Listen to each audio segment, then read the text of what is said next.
সরকার যে 3 মাসের আইন করেছে এই আইনের প্রতি শ্রদ্ধা রেখে আমরা বলতে চাই, এখানে করমজল সেটা লোকালয়ের পাশে, সেটা একটা চিড়িয়াখানার মতো। এই চিড়িয়াখানায় লোকজন যদি যাওয়া আসা না করতে পারে তাহলে কোথায় যাবে? আর এই করমজলে গেলে এখানে মাছের, গাছের এবং অন্য প্রাণীদের কোনো ক্ষতি হওয়ার সম্ভাবনা নাই।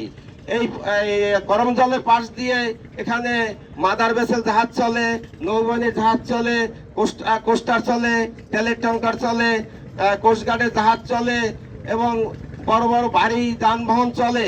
তাতে যদি মাছের ক্ষতি না হয় তাহলে আমি মনে করি আমাদের হালকা যানবাহন, ছোট একটি লাইফ বোট, এই লাইফ বোট চললে আমি মনে করি সুন্দরবনের এই করমজলের কোনো ক্ষতি হওয়ার সম্ভাবনা নাই।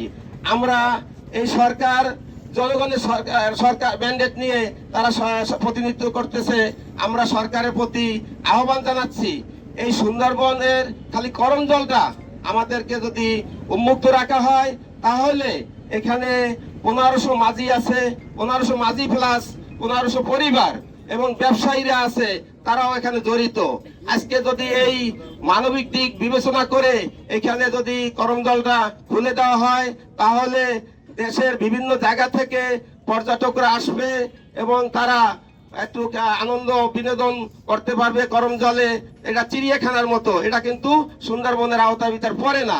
আর এখানে করমজলে গেলে সেখানে প্রজনন কেন্দ্র, সেখানে কত যে ওই সুন্দরবনের জীবজন্তু সবসময় আসা যাওয়া করে না, তাদের কোনো ক্ষতি হওয়ার কোনো লক্ষণই নাই।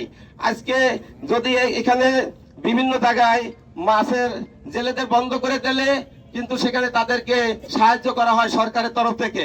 আজকে যদি এই করমজল বন্ধ করে দেওয়া হয় তাহলে এখানে সুন্দরবনের তেমন কোনো ক্ষতি হবে না এবং সরকার তরফ থেকে কিছু সাহায্য যাতে পাইতে পারে, আমি মনে করি তাদের সেই ব্যবস্থা নেওয়া উচিত। আজকে এই সুন্দরবন করমজল আমাদের যে চিড়িয়াখানা, এই চিড়িয়াখানায় যে অসুবিধা হওয়ার কথা তা হওয়ার কোনো সম্ভাবনাই নাই। আমি মনে করি সরকারের শুভবুদ্ধির উদয় হোক, আমাদের মোংলাবাসীর দিকে তাকাইয়া মোংলা একটি সুন্দর সামুদ্রিক বন্দর, বাংলাদেশের দ্বিতীয় সামুদ্রিক বন্দর, এই বন্দরকে যাতে সুন্দর করার জন্য এবং এই 1500 পরিবার যাতে বেঁচে থাকতে পারে তার ব্যবস্থা করা হোক। আমি মাননীয় উপদেষ্টা বন ও পরিবেশ মন্ত্রণালয়ের রেজওয়ানা হাসান তার দৃষ্টি আকর্ষণ করবো, বলবো আপনি মোংলা বোটে সবকিছু চেনেন, করমজল কোন জায়গায়, সুন্দরবন কোন জায়গায়, মোংলা বন্দরের আনাচে কানাচে কোন জায়গায় কোন গ্রাম আছে, সবকিছু আপনার নজরপড়ে আছে। তাই আপনার কাছে আমরা আকুল আহ্বান করব, মাঝিদের পক্ষ থেকে আপনি এই জিনিসটা বিবেচনা করে আমাদের খালি শুধু করমজলটি উন্মুক্ত করে দেবেন, এই বলে আমার বক্তব্য আমি শেষ করছি।